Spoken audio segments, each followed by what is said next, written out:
बुटवलको मिलनचोकमा अहिले लागेको सडक महोत्सव, सडकमै खाऊ सडकमै रमाऊ भन्ने यसको अभियान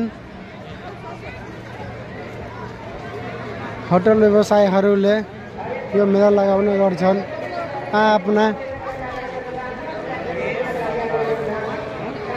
कलाहरू, खानाको प्रकारहरू बनाउने र सडकमा खुवाउने गर्छन् सबै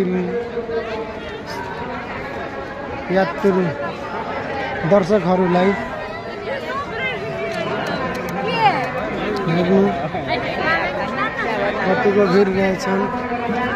उता गायकका छन्, गायकहरूले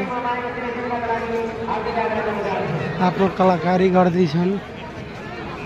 हेर्नु सडकमै खाऊ सडकमै रमाऊ भन्दै अभियान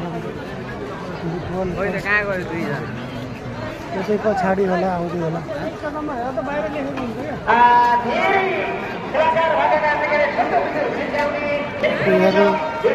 दर्शकहरूको भिड नमस्ते बुटवल त्यहाँ स्टेज रहेछन्।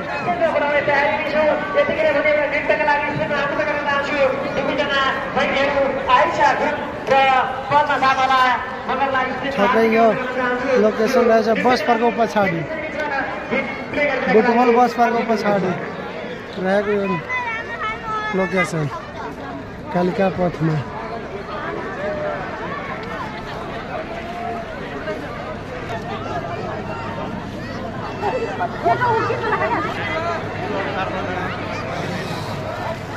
हाम्रो सुरेन्द्र सर, सुभाष सर, उहाँ हाम्रो अरविन्द सर।